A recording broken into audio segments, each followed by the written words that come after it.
পঞ্চগড় সীমান্তে বিএসএফের গুলিতে বাংলাদেশি নিহত এক। লেবানন থেকে দেশে ফিরলেন আরও ১০৫ বাংলাদেশি। ইউক্রেন জুড়ে রাশিয়ার অতর্কিত হামলা, নিহত ১২। ডোনাল্ড ট্রাম্পের সমালোচনায় কিউবার সরকার। পাকিস্তানকে উড়িয়ে এশিয়া কাপের ফাইনালে বাংলাদেশ। গ্লোবাল সুপার লিগে লাহোরকে হারিয়ে ফাইনালে রংপুর। আসসালামু আলাইকুম, আমন্ত্রণ জানাচ্ছি মাস্টার মিডিয়া টিভির দুপুরের সংবাদে। আপনাদের সাথে আছে আমি রোকেয়া ফরজ। এতক্ষণ শুনছিলেন প্রধান প্রধান সংবাদের শিরোনামগুলো, এবারে জানাচ্ছি বিস্তারিত।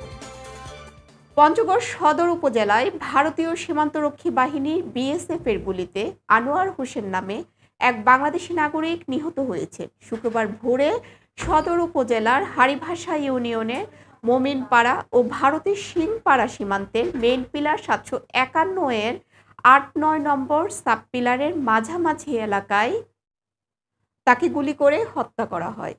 এমন নির্মম হত্যাকাণ্ডকে কেন্দ্র করে এলাকাটিতে বেশ চাঞ্চল্যের সৃষ্টি হয়েছে। চট্টগ্রাম নগরে একটি বাসায় ঢুকে ডাকাতি করতে গিয়ে ধরা পড়েছেন পুলিশের এক এএসআই সহ ৬ জন।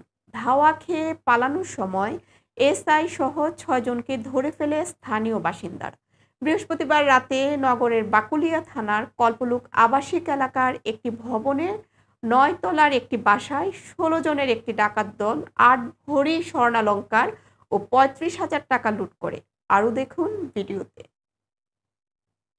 যুদ্ধবিধ্বস্ত লেবানন থেকে আরও ১০৫ বাংলাদেশি নাগরিক দেশে ফিরেছেন। বৃহস্পতিবার রাত ১১টায় এমিরেটস এয়ারলাইন্সের ফ্লাইট করে ঢাকার বিমানবন্দরে পৌঁছালে তাদের অভ্যর্থনা জানান পররাষ্ট্র মন্ত্রণালয়, প্রবাসী কল্যাণ ও বৈদেশিক কর্মসংস্থান মন্ত্রণালয় এবং আন্তর্জাতিক অভিবাসন সংস্থা IOM এর কর্মকর্তারা।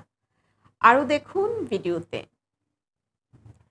ইউক্রেন জুড়ে রাশিয়ায় অতর্কিত হামলায় অন্তত ১২ জন নিহত হয়েছে। শুক্রবার কাতার ভিত্তিক সংবাদ মাধ্যম আল জাজিরার অনলাইন প্রতিবেদনে এই তথ্য জানানো হয়েছে। ইউক্রেনের স্থানীয় এক গভর্নর জানিয়েছেন, দক্ষিণ পূর্বাঞ্চলীয় জাপোরিজিয়ায় রাশিয়ায় হামলায় নিহত হয়েছেন ১০ জন। গভর্নর ইভান ফেদোরভ বলেছেন, শুক্রবার রুশ হামলায় একটি গ্যারেজ ও সার্ভিস স্টেশনে আগুন লাগে। তিনি জানিয়েছেন, হামলায় ৪ এবং ১১ বছর বয়সী ২ শিশু আহত হয়েছে। এছাড়া শুক্রবার ইউক্রেনের কেন্দ্রীয় শহর রিহুতে হামলা চালিয়েছেন রাশিয়ান বাহিনী। এতে অন্তত ২ জন নিহত হয়েছে।